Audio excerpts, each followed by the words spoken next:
नमस्कार और स्वागत है। आज हम एक ऐसे विषय पर बात करने वाले हैं जिससे मुझे लगता है भारत में लगभग हर परिवार कभी न कभी परेशान हुआ ही है। जमीन और प्रॉपर्टी के रिकॉर्ड्स, वो सरकारी दफ्तरों के चक्कर, कागजों के ढेर, और वो कभी न खत्म होने वाला कंफ्यूजन। हमारे पास जो जानकारी है वो इस सदियों पुरानी समस्या का एक बहुत ही कह सकते एक नया और हैरान करने वाला हल बताती है। तो आज हमारा मकसद ये समझना है कि आखिर ये सिस्टम इतना बिगड़ा हुआ क्यों है और क्या सच में टेक्नोलॉजी के पास इसका कोई जवाब है। हम कुछ बहुत ही चौंकाने वाले आंकड़ों और एक ब्लॉकचेन आधारित समाधान की बात करेंगे। तो चलिए इस उलझे हुए विषय को थोड़ा सुलझाने की कोशिश करते हैं। और ये बातचीत बहुत ज़रूरी है क्योंकि हम जिसे सिर्फ एक मतलब सरकारी काम की परेशानी समझते हैं, वो असल में एक बहुत बड़ा राष्ट्रीय संकट है। जब मैंने इस पे पढ़ना शुरू किया तो जो आंकड़े सामने आए वो बताते हैं कि ये समस्या हमारी न्याय व्यवस्था से लेकर अर्थव्यवस्था की जड़ों तक फैली हुई है। ये सिर्फ कुछ लोगों की नहीं, करोड़ों लोगों की कहानी है। बिल्कुल। हमारे स्रोतों में एक लाइन है जो इस हालत को शायद सबसे अच्छे से बताती है। अटर केओस, यानी पूरी तरह से अराजकता। ये शब्द सुनने में भारी लगता है, लेकिन जब हम सोचते हैं तो तस्वीर बिल्कुल साफ हो जाती है। रजिस्ट्रार ऑफिस के बाहर सुबह से लगी लाइनें, पसीने में तरबतर लोग, और हर कोने पर वकील या दलाल घूम रहे हैं जिनके बिना शायद काम होना नामुमकिन सा लगता है। ऐसा लगता है जैसे सिस्टम लोगों की मदद के लिए नहीं, उन्हें परेशान करने के लिए बना है। हाँ, एक इकोसिस्टम बन गया है पूरा। और ये अराजकता सिर्फ भीड़ और देरी तक ही सीमित नहीं है, ये हमारे लेन देन के तरीके में भी दिखती है। जैसे सर्कल रेट का खेल। अब ये सर्कल रेट सरकार का तय किया हुआ न्यूनतम रेट होता है जिस पर टैक्स लगता है। तो लोग क्या करते हैं, कागज पर दिखाते हैं कि प्रॉपर्टी सर्कल रेट पर खरीदी, मान लीजिए 20 लाख में, और बाकी की असल कीमत जो शायद 50 लाख हो, वो कैश में, मतलब काले धन के रूप में दे देते हैं। ये एक ऐसा खुला राज है जिससे सरकार को हर साल अरबों रुपए के टैक्स का चूना लगता है। आपने बिल्कुल सही नस पकड़ी है। ये सिर्फ एक प्रक्रिया की खराबी नहीं है, ये एक आर्थिक दीमक है। और जब हम इस अराजकता को आंकड़ों की नजर से देखते हैं तो इसका असली मतलब भयानक चेहरा सामने आता है। एक आंकड़ा है जिसने मुझे सच में चौंका दिया। भारत में जितने भी सिविल केस कोर्ट में चल रहे हैं उनमें से 66% यानी हर 3 में से 2 मामले सीधे सीधे जमीन या प्रॉपर्टी के झगड़ों से जुड़े हैं। एक मिनट, ये आंकड़ा फिर से बताइए। 66%। मतलब अगर मैं आज किसी भी शहर की सिविल कोर्ट में चली जाऊं तो वहां खड़े हर 3 लोगों में से 2 सिर्फ ये साबित करने के लिए लड़ रहे होंगे कि ये जमीन मेरी है, तुम्हारी नहीं। ये तो अविश्वसनीय है। हमारी पूरी न्यायपालिका की इतनी बड़ी ऊर्जा सिर्फ जमीन के झगड़े सुलझाने में जा रही है। हाँ, और यही तो समस्या की जड़ है। और झगड़े होते क्यों हैं? क्योंकि रिकॉर्ड्स ही साफ नहीं हैं। अगला आंकड़ा देखिए। भारत में 45% संपत्तियों के टाइटल यानी मालिकाना हक किसी ना किसी वजह से संदिग्ध हैं या उन पर कोई सवालिया निशान है। सोचिए, देश की लगभग आधी प्रॉपर्टीज के कागजात पूरी तरह से साफ नहीं हैं। इसी वजह से जब वर्ल्ड बैंक संपत्ति पंजीकरण की आसानी पर देशों को रैंक करता है तो 190 देशों में भारत 133वें नंबर पर आता है। हम बहुत बहुत पीछे हैं। और जब टाइटल ही साफ नहीं होगा तो जाहिर है विवाद तो होंगे ही। ये तो सीधा कनेक्शन है। बिल्कुल। और यहाँ एक और आंकड़ा है जो इस बात की पुष्टि करता है। देश की 48% संपत्तियां किसी न किसी तरह के कानूनी विवाद में फंसी हुई हैं।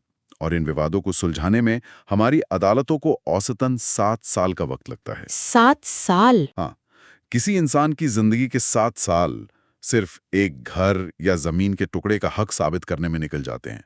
और इस पूरी तबाही के पीछे एक बहुत बड़ी वजह है हमारे रिकॉर्ड रखने का पुराना जर्जर तरीका। आज भी मतलब आज के डिजिटल युग में 6.2 करोड़ प्रॉपर्टी के दस्तावेज डिजिटाइज होने का इंतजार कर रहे हैं। ये सारे कागज तहसीलदारों और रजिस्ट्रार के दफ्तरों में फाइलों में दबे धूल खा रहे हैं। ये आंकड़े सुनकर तो कोई भी निराश हो सकता है। ऐसा लगता है कि ये एक ऐसी समस्या है जिसका कोई हल ही नहीं है। ये हमेशा से ऐसी ही थी और शायद ऐसी ही रहेगी। लेकिन दिलचस्प बात यह है कि जिन स्रोतों को हम देख रहे हैं वो इस पूरी अराजकता से बाहर निकलने का एक बहुत ही सीधा रास्ता भी दिखाते हैं। और वो रास्ता किसी नए कानून से नहीं बल्कि टेक्नोलॉजी से होकर गुजरता है। कहा गया है कि इन सारी बीमारियों की एक ही दवा है, एक राष्ट्रीय ब्लॉकचेन रजिस्ट्री। सही कहा। और जैसे ही लोग ब्लॉकचेन शब्द सुनते हैं उनके दिमाग में अक्सर वो क्रिप्टो करेंसी या बिटकॉइन जैसी चीजें आती हैं। हाँ, मेरा भी पहला सवाल ये था। तो क्या इसका मतलब ये है कि अब जमीन जायदाद भी बिटकॉइन से खरीदी बेची जाएंगी या ये कुछ और है, क्योंकि ये थोड़ा कंफ्यूजिंग लगता है। ये एक बहुत अच्छा सवाल है और इसका जवाब है नहीं। इसका क्रिप्टो करेंसी से कोई लेना देना नहीं है, बिल्कुल नहीं। ब्लॉकचेन यहाँ सिर्फ एक टेक्नोलॉजी के तौर पर इस्तेमाल हो रही है। आप इसे एक कह सकते हैं जादुई डिजिटल बही खाता समझिए, एक ऐसा लेजर जिसे कोई एक व्यक्ति या सरकारी दफ्तर कंट्रोल नहीं करता, बल्कि वो एक सुरक्षित कंप्यूटर नेटवर्क पर फैला होता है। इस डिजिटल बही खाते में जमीन से जुड़ा हर लेन देन, हर बिक्री, हर नामांतरण, हर विरासत, सब कुछ एक लाइन से दर्ज होता जाएगा। ठीक है, तो ये एक तरह का डिजिटल रिकॉर्ड है। पर ये मौजूदा डिजिटल रिकॉर्ड से अलग कैसे है? हमारे पास भी तो अब कंप्यूटराइज्ड रिकॉर्ड्स हैं कई जगह। अच्छा, तो मतलब कोई बाबू या दलाल पीछे की तारीख में जाके कागज नहीं बदल सकता। फर्जीवाड़ा करने की गुंजाइश ही खत्म हो गई। एग्जैक्टली। और तीसरी बात, ये 100% पारदर्शी होगा। आप या कोई भी बैंक अधिकारी एक क्लिक पर किसी भी प्रॉपर्टी का पूरा इतिहास देख पाएगा कि वो 1980 में किसकी थी, 2005 में किसे बेची गई और आज उसका मालिक कौन है। इससे तत्काल टाइटल वेरिफिकेशन हो जाएगा। आपको महीनों तक पटवारी के दफ्तर के चक्कर नहीं काटने पड़ेंगे। ये कि वाकई मतलब ये तो सिस्टम को जड़ से बदलने वाली बात लग रही है। लेकिन भारत जैसे विशाल देश में इतना बड़ा बदलाव एक साथ कैसे हो सकता है? ये तो बहुत बड़ी चुनौती होगी। बिल्कुल, और इसीलिए स्रोत भी यही कहता है कि इसे एक झटके में लागू नहीं करना चाहिए। सुझाव यह है कि इसे एक चरणबद्ध तरीके से, यानी फेज वाइज लागू किया जाए। शुरुआत देश के 10 बड़े शहरों, महानगरों और कुछ टियर 2 शहरों से हो। वहां इसकी सफलता को परखा जाए, कमियों को दूर किया जाए और फिर धीरे धीरे से पूरे देश में फैलाया जाए। ठीक है, मान लेते हैं कि ये सिस्टम लागू हो जाता है। सुनने में तो बहुत ही अच्छा लग रहा है, लेकिन एक आम आदमी की जिंदगी पर इसका क्या असर पड़ेगा? एक बड़ा दावा ये है कि इससे प्रॉपर्टी के विवाद खत्म हो सकते हैं। क्या ये कुछ ज्यादा बड़ा दावा नहीं लग रहा? देखिए, सैद्धांतिक रूप से ये बिल्कुल संभव है। जब हर लेन देन पारदर्शी है, रिकॉर्ड बदला नहीं जा सकता और हर चीज समय के साथ दर्ज है, तो विवाद की गुंजाइश ही कहाँ बचती है। एक ही जमीन को 2 लोगों को बेचने या नकली कागजात बनाने जैसी धोखाधड़ी वो लगभग नामुमकिन हो जाएगी। इससे हमारी अदालतों पर जो 66% का बोझ है वो सीधे सीधे कम होना शुरू हो जाएगा। लेकिन इसका एक और बहुत बड़ा फायदा है, जिसे स्रोत मिडिल क्लास की वेल्थ को अनलॉक करना कहता है। ये थोड़ा आर्थिक शब्द है, लेकिन इसका मतलब बहुत सीधा और गहरा है। हाँ, इसे थोड़ा आसान भाषा में समझाइए। वेल्थ अनलॉक करने का क्या मतलब हुआ? तो इसे एक उदाहरण से समझिए। मान लीजिए एक मध्यम वर्गीय परिवार है जिसके पिताजी के पास एक जमीन का टुकड़ा है जिसकी आज की कीमत 50 लाख रुपए है। अब उनके बच्चों को उच्च शिक्षा के लिए 10 लाख रुपए के लोन की जरूरत है। वो बैंक जाते हैं और जमीन को गिरवी रखना चाहते हैं, लेकिन जमीन के कागजात 40 साल पुराने हैं। उनमें कोई छोटा मोटा स्पेलिंग का मसला है या टाइटल को लेकर बैंक को 1% भी शक है। नतीजा, बैंक लोन देने में आनाकानी करता है या देता ही नहीं है। अब सोचिए, उस परिवार के पास 50 लाख की संपत्ति है, लेकिन वो जरूरत के वक्त 10 लाख भी नहीं जुटा पा रहे। उनकी दौलत कागजों में लॉक हो गई है। ब्लॉकचेन इसी ताले को खोलने की चाबी है। अच्छा, मतलब अगर टाइटल ब्लॉकचेन पर एक क्लिक में वेरीफाई हो जाता है तो बैंक को 100% भरोसा होगा कि प्रॉपर्टी साफ सुथरी है और वो तुरंत लोन दे देगा। बिल्कुल। तब वो 50 लाख की संपत्ति सिर्फ कागज का टुकड़ा नहीं रहेगी, वो एक एक्टिव एसेट बन जाएगी। लोग उस पर आसानी से और बेहतर ब्याज दरों पर लोन ले पाएंगे।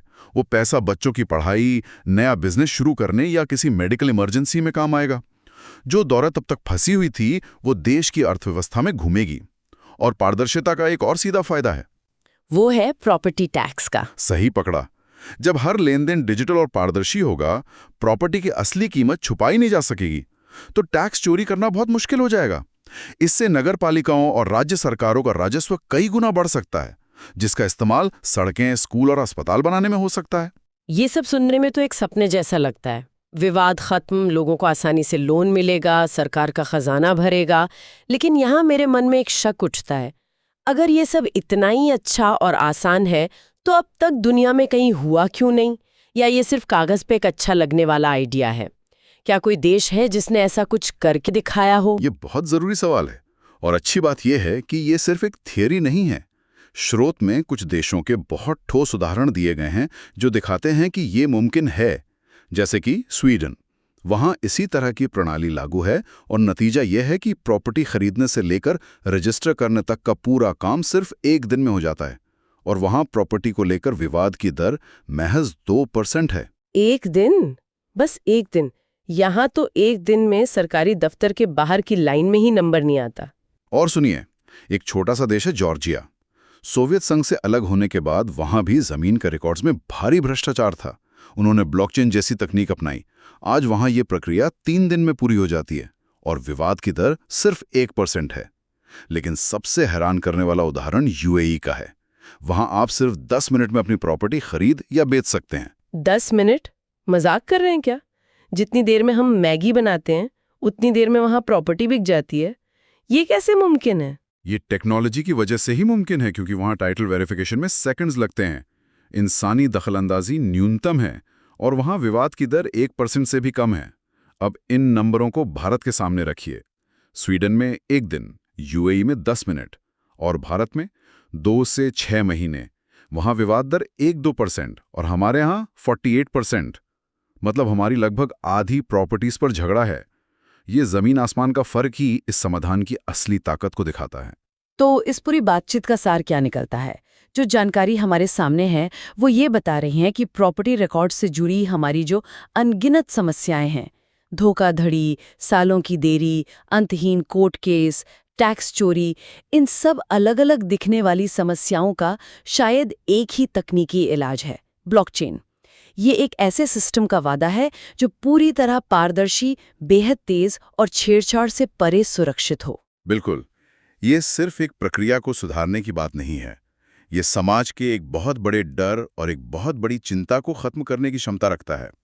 और यहीं पर मैं अपने श्रोताओं के लिए एक सवाल छोड़ना चाहता हूं। हमारे स्रोत का फोकस इस बात पर है कि ये सिस्टम कैसे प्रॉपर्टी विवाद खत्म करेगा और कैसे लोगों की आर्थिक दौलत को अनलॉक करेगा, जो कि बहुत जरूरी है। लेकिन जरा एक पल के लिए इससे आगे की सोचिए। जब किसी समाज में लोगों को ये पक्का भरोसा हो जाए कि उनकी जिंदगी की सबसे बड़ी और कीमती संपत्ति, यानी उनका घर या उनकी जमीन, एक क्लिक पर सुरक्षित है और उसे कोई उनसे छीन नहीं सकता, तो उस भरोसे और स्थिरता का असर सिर्फ उनके बैंक बैलेंस पर नहीं, बल्कि उनके पूरे जीवन पर, उनके मानसिक सुकून पर कैसा होगा। ये सिर्फ एक टेक्नोलॉजिकल अपग्रेड नहीं है, ये शायद समाज में भरोसे की एक नई बुनियाद रखने जैसा हो सकता है।